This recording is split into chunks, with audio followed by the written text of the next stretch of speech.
Hey guys, Scott here. Don't really have anything super exciting to talk about right now for a video, so I thought I'd just go over an RPG I was working on for about 6 or 7 months. I haven't worked on it in about half a year now. That's mainly because of two reasons. The first is I'm at a point where I actually need custom tile set artists, and that is a very specific skill that's actually really hard to find because it needs to be able to be integrated with the game itself. And that's more than just drawing regular pixel art. It's all very mathematically oriented and stuff like that. It's kind of complicated, so that's hard to find. And even if I did find someone, I mean, I just bought a house. I don't have spare money whatsoever, so I couldn't afford to pay them even if I did. Secondly, this game is made with RPG Maker, and I don't know if you know the stigma about that, but people don't want to play RPG Maker games in 2024. It's just not something that's appealing to a lot of people. Now, there have been a number of very successful RPG Maker games, but the thing is, they obscure the shit out of the fact that it's an RPG Maker game.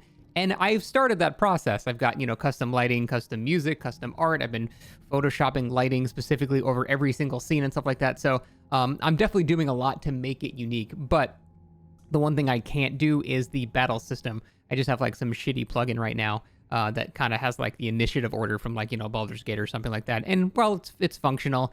I don't have the battle sprites. I don't have the animations. I don't have the actual custom battle engine itself. And that's the kind of stuff I would really want to put in a finalized version of the game.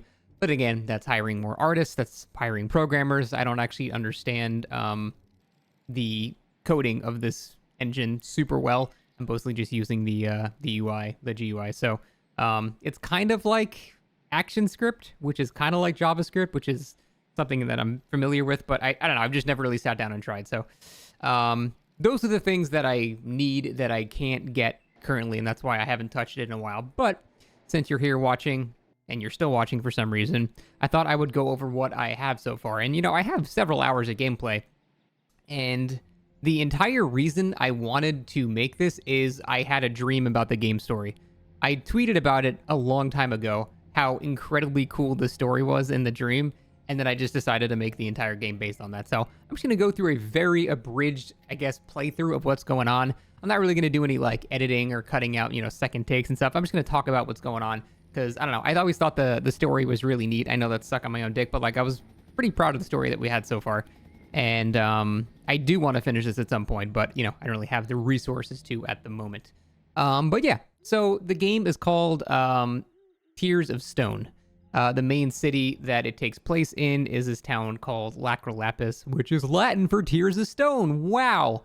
It is the last remnant of human civilization. They're all in this underground mine. The game starts out with the main character and his parents and seemingly the rest of the town just sort of having a casual stroll through the town, and they are going towards something. It seems like it's a very casual daily event. No one's really freaking out, except the main character, who is a little apprehensive about what's happening. So fast forward, you go to this ritual chamber, and in a nutshell, you find that once every single night, 4 people have to be sacrificed. Now, this is not like a unique story concept. There's an old story, I believe, called The Lottery, which is sort of this concept in general. So this is nothing new. But they are being sacrificed to something called the Smiling Man. No one really knows what it is. It's a creepy looking thing that I don't have artwork for, so it's standard RPG Maker artwork for it right now. But it's this creepy thing that just showed up once, like 100 years ago, or a bit longer than that. And unless it's fed for lives every single night, it basically just massacres the town. The last time that happened, it was called the Night of Screams, and someone was chosen to be sacrificed, and they ran away instead, and basically everyone in the audience was killed. So in order to prevent that from happening, they just take the lesser of two evils, and 4 people are sacrificed every night. It's become such a common thing that it's just like, going to the work on, on a Friday or something. It's not, no one really like talks about it as some big deal anymore, despite the fact that people are dying. Basically, death has become a way of life living here in Lacrolapis, and that's because the whole, it's just the last bastion of humanity, and so everyone just does whatever they got to do to stay alive. And despite the fact that, it means self-sacrificing, that does ensure that the whole town can continue to live. So, as it starts out, your neighbor gets picked up. That's so sad, but, he dies. There's some creepy effect that happens off screen. You're not really sure exactly what's causing them to die. You just inferred that they are dying from something. That's it. Then the tribute's over for the night and go home, and it's clear that the main character is kind of living in poverty, as honestly most people do, because it's, again, a barely cobbled together last remnants of civilization, and there is a whole rich upper class and stuff, but most people just live kind of in the slums. So it starts out with your mother wanting to cook you guys some shitty dinner, and you have to go out and get some coal for your furnace. This just lets you kind of walk around and just see the town and stuff and talk to people, find out what's going on. You go and buy some coal, and then you just bring it back. And so then you get your dinner going, and yeah, you talk over dinner, and it's clear that the main character is a bit more, or a bit less chill with the whole sacrificial element of the society that they live in. It's taught to the kids in school that this is just something they have to deal with, and it's sort of an inevitable part of their life. But the main character obviously is just not super cool that his parents try to say, hey, it is what it is. But overall, it's pretty much just brushed aside as something that they have to deal with. So the next day, you're just basically going through your life as a poor person in this underground mining slum area. The next day, you are introduced to Elle, who was like your childhood friend, and maybe potential love interest there's like relationship points if you're not a dick to her. That's beside the point. Basically, this whole serves as a introduction. It's sort of like a mildly clever way to exposit a bunch of information about the environment that you're currently in. There is a test in school the next day, and so you can quiz Elle about your society, and all these questions are pretty important to understanding the world that you're currently in, and she tries to answer the questions and give you an explanation. So real quick, the first one, why are we underground? The main reason everyone is underground is because hundreds of years ago, something happened above, in the regular world.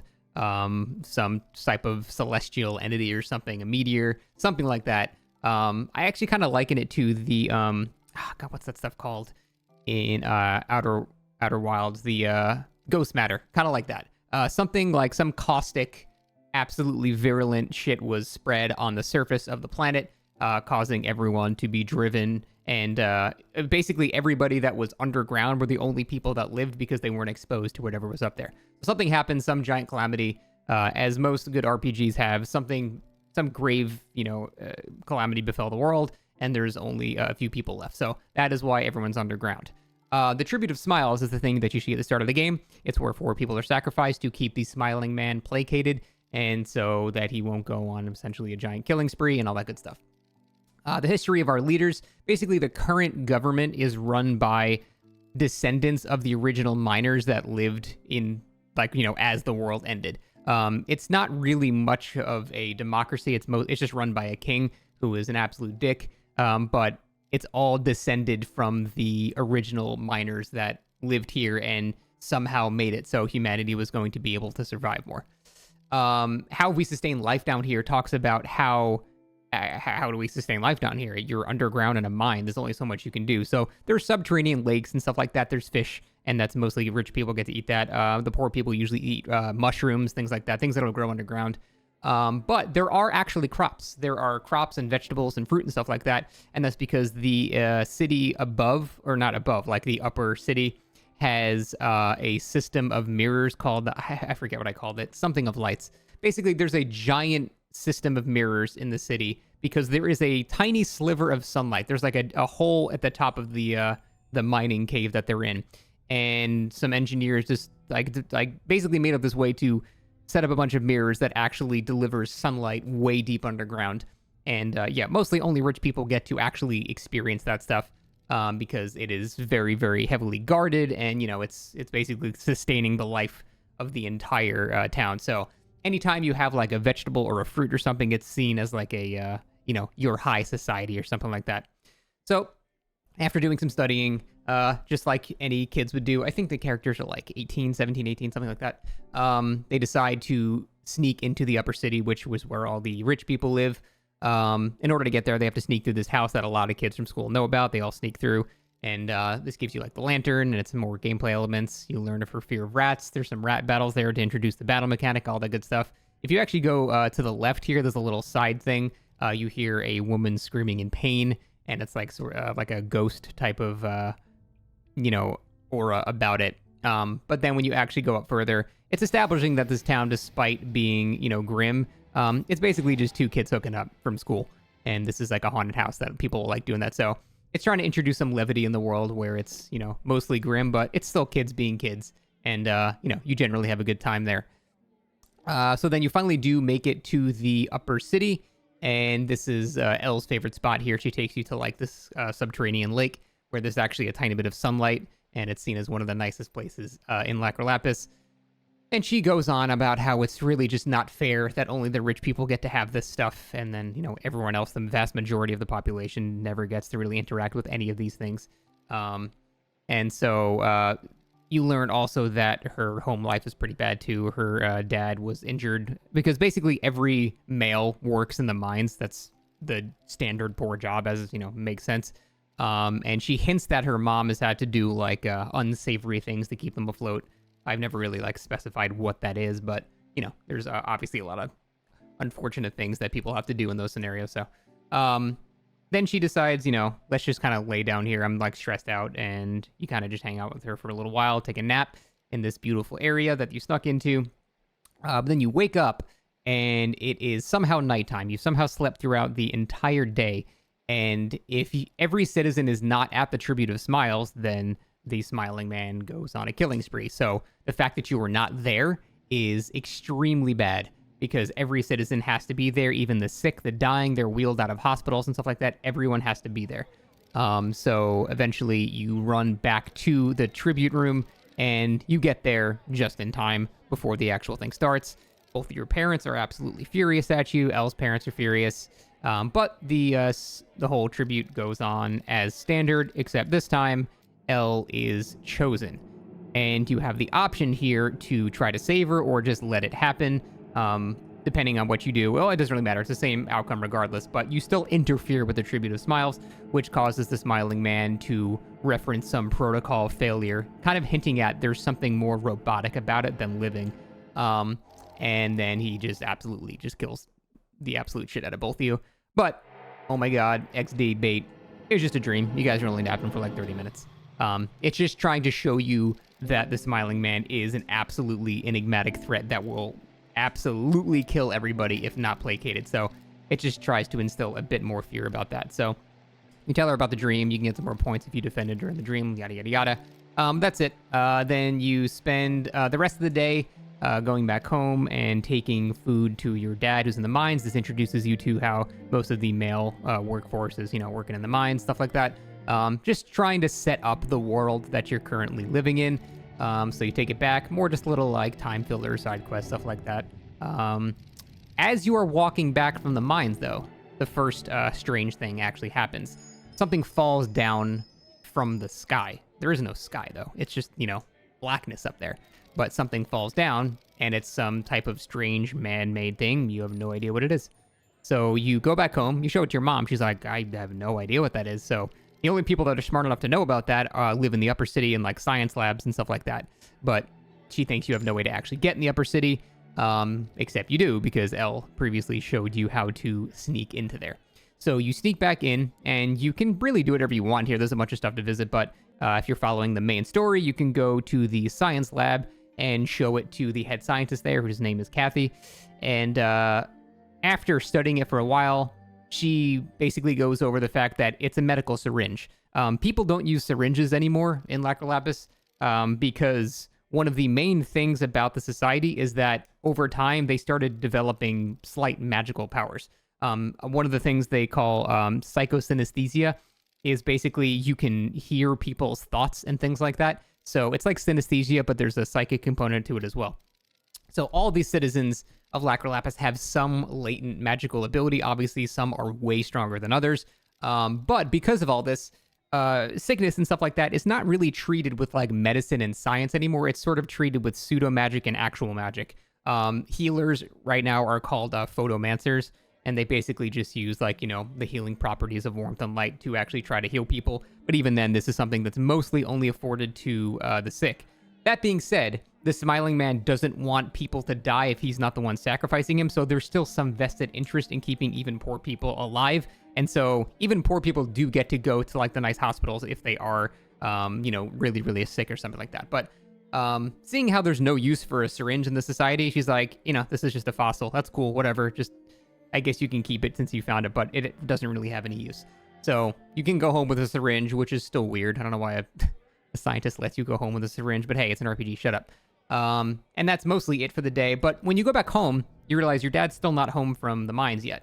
So your mom has you go check on him, you go to check, and you see that he has been mugged and he's lying in the street, and there's 2 police officers kind of investigating the scene. This introduces you to a criminal organization known as the Black Masks. They are basically preying on people everywhere, mostly rich people and stuff like that, but occasionally they will prey on people in the slums as well. There's a guy that mugs you earlier in the game that you can run into, or you can avoid him. It's actually this guy on the left right here who sees this and goes to report it to his boss. But you ask if there's anything that can be done about it, and they go over a plan where they want to get you as a new recruit to find out what they're planning. And since he's about the age they start recruiting kids at to get in there young, they think it'd be a good idea. They sort of argue about it though, because that's kind of morally fucked up to have a kid, risk their life just to get some revenge. And so they're morally gray about it. And they say, look, this is an option, but we're not forcing you into this. You can do it if you want. Come to our headquarters in the upper city if you do want to do that.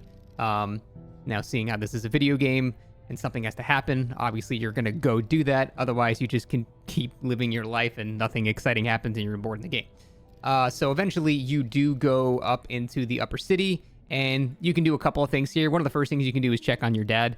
He's been taken to one of the hospitals there, and it says that they're, he's getting good treatment.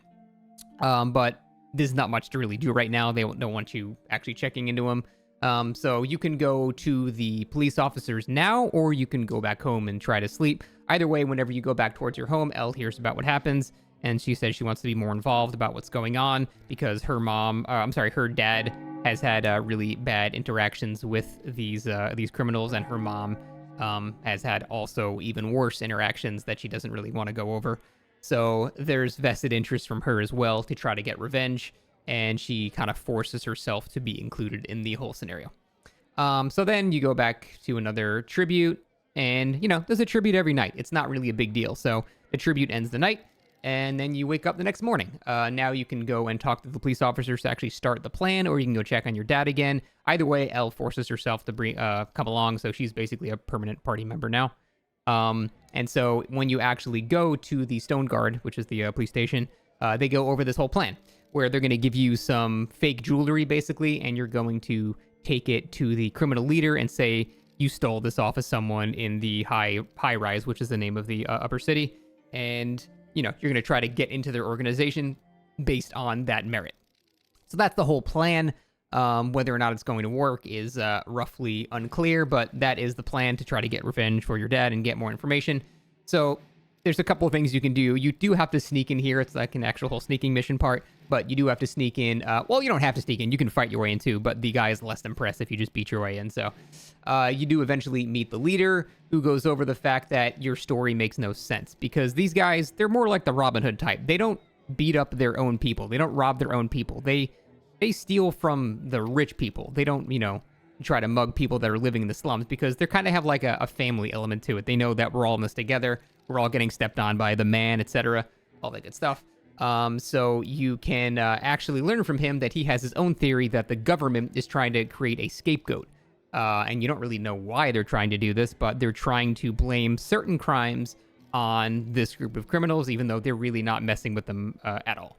So there's something interesting going on there. I haven't fully finished writing this part, but there's going to be a whole quest line involving all of this stuff.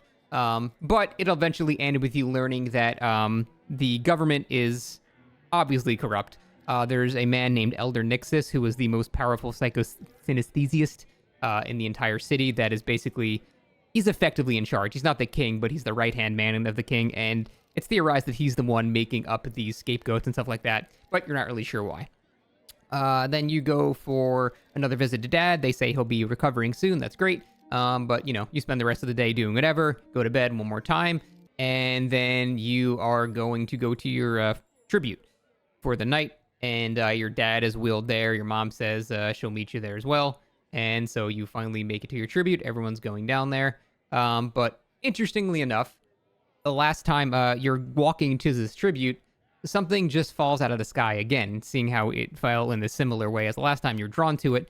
And it's a note that just says, if you don't take this, you'll die. Considering the last thing they dropped was a syringe, it strongly hinted at the fact that if you don't inject yourself with a syringe, you're going to die. So a number of things can happen. If you do not inject yourself, you go to the Tribute of Smiles, and your name is called, and then you're killed and the game ends. However, if you do take the syringe, your name is called, and you are still forced to go up there. But when you are actually up there with the other 4 that are being sacrificed, you finally get to see what happens. It seems like the other 3 are killed pretty quickly, but you don't die. You are totally fine. And as soon as it happens, the smiling man says, "Success, uploading." Again, indicating there's some type of technological element here that doesn't really match the medieval type of scenario and architecture that we have here. It seems like the mining civilization that you're in was not a medieval situation. Like, it was pretty modern technology, but because they don't have the ability to replicate that technology, only a couple of places have remnants of that. And, like the science lab and the hospital are ones that aesthetically look different from everything, the rock and the stone and all that stuff. But the Smiling Man is clearly something that's technological and not some eldritch entity and stuff like that. Then the Smiling Man says that the upload failed and they were unable to locate a follow-up process, and then they revert to their last state and just seemingly disappear. This causes an absolute panic because this tribute has been happening for hundreds of years. This is the first time someone has not died. Everyone starts freaking out. The crowd starts going crazy. The Chancellor tells everyone to calm down. They try to get Elder Nixus here to see what the hell's going on, and they basically have to interrogate you, so you're brought to the capital of the city. The king wants to know what the hell's going on. Strangely enough, the king is not present at all of these tributes, which is something of note. So the elder brings you to the king, and he basically informs you and informs the king that he's going to get to the bottom of this. And so he takes you down this very, very long, decrepit corridor that seems to keep going and going down deeper. And then you finally enter the first genuinely technologically advanced room that makes you think, okay, I'm not really sure what time frame this game takes place in anymore. There's a straight up like MRI machine, there's radiation symbols, there's fluorescent lighting, there's all this stuff.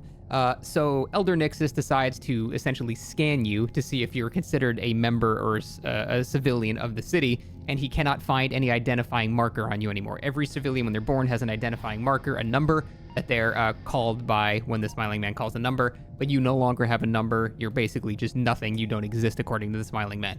So, considering that Elder Nixus is now scared of you causing another Night of Screams where something doesn't go right and the Smiling Man kills a bunch of people, he considers that probably the only thing that they will decide for you is exile. They're going to just basically send you to die above in the world because they don't want to risk something really horrible happening again. They're not sure what to do, though. They deliberate over it. You're sent to a dungeon. Your parents come and visit, and they say, everything's going to be okay, but you're forced to just stay here for a while. While you're staying here, you meet someone named Talaris, who is also in prison. He is a former knight of Lacquer Lapis that was sentenced to, prison until exile. And his crime was his son was chosen for the sacrifice, and he wasn't about to let that happen. So he tried to stop it, but he was subdued before he could actually stop it. So he was about to cause another Night of Screams, and although he was justified, he still was about to probably result in the inadvertent murder of a bunch of people to save his son. But it was still justifiable to show you that he's not really a bad character. He just had to do something that was not good. So at the end of the day, it's decided pretty unanimously that you are both to be exiled. Mostly you, but Talaris was just waiting for his punishment. He happened to be in the cell. They might as well just send you both up at the same time. So you're taken through the city, and people are like, how did you do it? How did you not die? People still don't want to die to the Smiling Man. They would prefer not to, but they're kind of shooed away from the crowd. Eventually, you're taken to the Great Lift, which is the actual exit to the mines that, the people hundreds of years ago used to just simply enter the mines and start actually mining. And you're taken to the lift, and it opens for the first time in a very long time. And right before it actually closes again, Elle somehow runs into the room, somehow outmaneuvering every guard, and just says bye. And they allow this because, it's sort of a shit hand you've been dealt. They want you to at least say your goodbyes. So she says her goodbyes, then backs up. And then right at the last minute, she makes a very stupid decision and runs in there with you because she doesn't want to leave you alone. And now you are all ascending to a caustic, ruined world where you're all about to die. Talaris is pretty calm with it. He's ready to see his son again. He doesn't really care that much. Obviously, the main character and Elle are not having it. They do not want this to happen at all. But eventually you get to the top, and it wouldn't be much of a video game if you just die. So you do get to the top, and of course, the world is completely fine. There's no caustic fumes. There's no hellscape. Everything seems fine. There's nature flourishing. There's birds, sounds of wildlife, all that stuff. Everything is completely fine. And obviously, the main character, Talaris and Elle, are all very confused as to why this is the case. Either people below don't know what happens up here anymore because it's been so long, or they do know and they intentionally sent you out for some reason. You're not sure. All you know is that everything you've been told is a lie. This world still exists, and it exists pretty normally. It looks like a very normal, healthy, living planet. So you make your way further in, and you start seeing these little pig guys that are just sort of native wildlife, and they're sort of stalking you from the distance. But before you go further, Elle kind of just starts having a panic attack, and she kind of needs somewhere to just chill for a minute.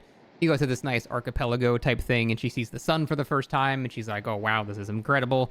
And you have a nice little moment where she, thinks that everything's going to be okay. We just need to figure out what the hell's going on.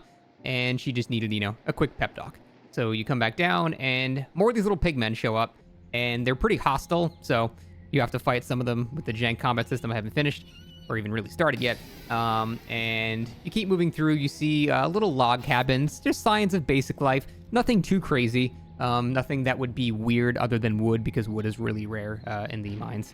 So you're surmising that these houses were inhabited by these little pig people. Interestingly, there's a car up in a lake to the right, but it's obviously been ruined for a very long time. So again, we're getting more of a period of the time that we're actually in is not actually medieval or anything like that. So you come a bit further down, and then you just straight up see an office building. This is now not really a question of, are we still in the past or something? It's very clear that this is relatively modern technology. We have buildings that look very normal. And as you walk in further, you see and hear something above you. Now, to the player, you obviously know it's a helicopter, but obviously the characters have no idea what the hell that thing is. So they are trying to follow it, trying to find any signs of life, maybe for the people that have been helping the main character. Because the main character explains, hey, I didn't die from the Smiling Man after injecting this thing that rained from the sky, so maybe someone above is helping us. And so you're basically trying to find who could be helping you there.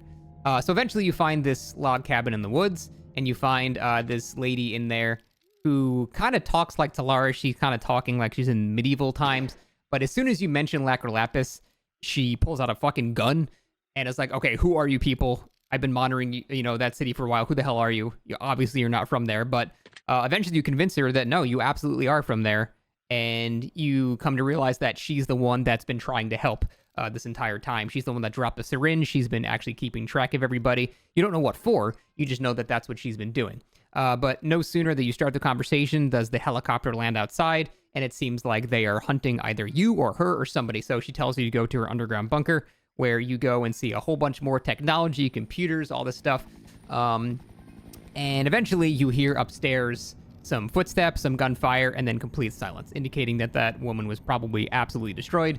But you are safe down here. That being said, you don't know if they're going to come back, so you kind of want to get out. Before leaving, you can go onto her computer and look up the logs. And on her logs, you can see that she is the one that's been trying to help, and she's been monitoring. They have cameras looking at the city at all times. And she found you to be the best subject. Previously in the cabin, she asks you if you still have your magic. Now, the main character, just for RPG purposes and his class, he's more of a fighter class. He doesn't have too much magic. Elle is basically the mage of the group. So you basically comment that it didn't have much, so I don't feel too much different. And she goes, well, no, your magic's supposed to be gone. It finally worked. And so she's hinting at that it's sort of like maybe a cure for what your magic is or something. It's still not very clear. But you want to find a way to, more people like her. And on her computer, she mentioned she had a boat off the coast that kind of got wrecked, but might still be functional. So you learn about a method of transportation there. And so you start heading towards the coast. Maybe you can find more people there. So you leave and you go further in, and As you're wandering through the woods, you see a chest, and like a standard player, you're going to open the chest because it's a chest. Of course, you're going to open it. Turns out the chest is trapped, and it's trapped by the little pig guys who are actually mildly intelligent. They think that you are the one that have been killing other people. They think that you're the one that flew in on the metal craft or the helicopter. And so they set up a deal. They'll free you if you go and basically kill the people in the helicopter that have been massacring their people. Now, obviously, these pigs are stupid because if they just release you and you just decide to not do the deal, I mean, you can just walk away. So you can just not do it at all. But Talaris is a very honorable individual. L decides that that's fucking stupid. Let's just leave. But you basically have the choice whether or not to go help them. Either way, it still pushes you towards your goal of finding transportation to more people. So you go towards this ruined building that kind of appears to be a hospital of some kind. It's got, like operation rooms and things like that. But it's clearly been ruined for a very, very long time. You make it to the top, and it sounds like someone's tinkering with something, and then he realizes, oh shit, you're not supposed to be here, so he tries to fight you. You eventually kill him. You can try to ask him some questions, but then he dies pretty fast from the battle. Eventually, you make it to the absolute top of the hospital, and I haven't actually finished drawing lighting or anything on the scene yet. But basically, you get to a guy that explains a lot of what's going on. So what actually is going on is, in a nutshell, you learned about this over the course of the game. I just don't have any more of the game, so I'm going to highlight just what is left in the actual story of the game now. So what happened was, several hundred years ago, there was a mining town that started exhibiting some really weird symptoms. Some, you would just call it magic. People could start moving things with their mind, reading thoughts, stuff like that. People could hear other people's thoughts. People could, see the color of anger emanating from people, just stuff like that. So there was a lot of weird phenomenon there, and it started getting international attention, and people started getting really concerned about this spreading almost like a virus because it's an extreme unknown. Like, how would you feel if people in a city just started developing magical powers, especially if they weren't part of your nation? Like, how would you feel if, some terrorist nation or something just started developing magical powers? You would be rightly terrified of that. So all of the great nations of the world decided to come together on some type of solution. Either they would work with them and try to limit, what they would do, sort of like, the whole nuclear arms race and stuff like that. They wanted to try to do the amicable route, or they could just go the one and done route of just essentially killing everybody in this town, cut the cancer out before it spreads. And because mankind are, essentially cowards, the nations eventually agree on essentially just nuking the town. So it turns out the calamity that befell your town wasn't some celestial event. It wasn't some, eldritch thing. It was just, you just got nuked by people that were absolutely terrified of your ancestors developing magical abilities. However, because there were people in the mines, they kept living. Now, after the radiation kind of waned from the area, they sent survey teams in there to see what was going on, see if any of that magical stuff remained, and they found remnants of your current town, Lacquer Lapis, still beginning to actually become a society again.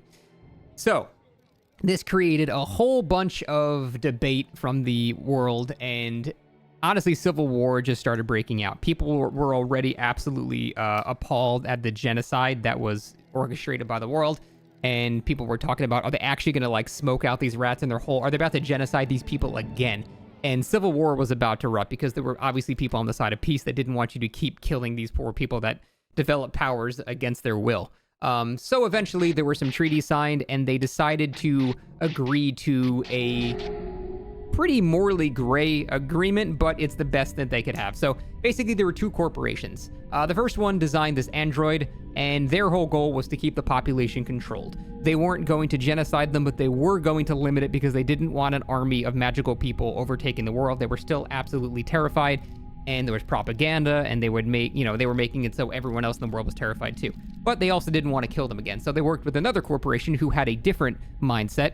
This corporation, who the lady who was killed upstairs in the log cabin worked for, they wanted to try to simply cure people of their magical, it was seen as a disease. So they were trying to cure them. And so the two companies butted heads for a really long time until they eventually came to a sort of strange understanding. The first company that wanted to control the population developed this android that the citizens would dub the Smiling Man. It didn't really have a name. But they dubbed an android that would, control the population and make sure that they were, killing the right amount of people that was equaling the birth rate every night. The second corporation found this to be abysmal, and they said, fine, if you're going to do this, at least let us test our medicine on these people to cure them. most of the time when the medicine fails, it just kills them. So you get your wish, population's controlled, we get our wish, we get to test to see if we can finally cure them. And so you pretty much come to the conclusion that when these two companies work together, what's happening is the android is administering medical tests on people to try to cure them, but it's just failing over and over again. Until eventually she synthesizes the actual cure, which is dropped into you, and as soon as the cure is injected to your body, your magic is gone, you're cured of that, quote, disease, and the smiling man, finds their mission to be completed. There's no more disease, so they go, okay, we found the cure, I have no use anymore. So then it disables itself, and that's the explanation for all the stuff that's been going on. However, obviously it's not so simple, because once people start finding out that you are all still alive and word does eventually spread, another civil war starts to erupt, and obviously you get caught in the middle of it. You start warring between these two corporations. You have to choose which one is going to be the one that you want to basically fight for, and it's a worldwide event. So there's the whole political arc, which is probably the longest arc in the game, and it eventually settles with you finding out about, it's a JRPG style game. So obviously it seems like these corporations that genocided your people are the true enemy, but of course not. There's always some giga super boss behind the scenes, and this is no exception. So as it turns out, the reason everyone got these magical powers is deep within the earth, there is some strange eldritch entity that is basically bleeding throughout the mines, and the minerals that people were mining were basically its crystallized blood. Again, that's not really a super unique concept. I had this dream after beating Chrono Trigger for the first time, so definitely a lot of Lavos energy coming from this entity, but you pretty much find out that's what's going on. So the final act of the game is returning back to Lacrolapis, seeing that the actual city itself is having its own civil war because Nixus has tried to overtake the government. The seeds of that were set pretty early, so you have to quell that. Eventually you come together, find the deepest recesses of the area, kill the final boss, magic is eventually cured from everybody, and you're allowed to rejoin society, thus creating peace again for the world. That's the entire plot of the game, but I've only gotten up to the point where I showed you. So, yeah, I really want to finish that game. I think it's really neat. It's not the most unique thing ever, but it does a lot of unique things that I'm really proud of, and I just wish I had the resources to actually do that. I'm not doing a Kickstarter. I'm not doing any of that stuff. I feel like a Kickstarter is just an excuse for me to get a bunch of money and then give up on the game because, oh, I got money. I don't need to make a game anymore. I'd rather make it at a loss and then sell it later or something, because I'm just so interested in the game itself. So I don't want to go that route, which means I'll probably just never end up finishing it. Or if my, actual career takes off and I get some spare money, then I can just do it myself and hire people and all that good stuff. But that's my game that I put a lot of time into, but probably not going to end up finishing. I thought it is worth sharing just as something interesting. But that's it. Thanks for hanging out. I'm glad you watched this whole video. I don't know why you did, but thanks for watching. See you next time.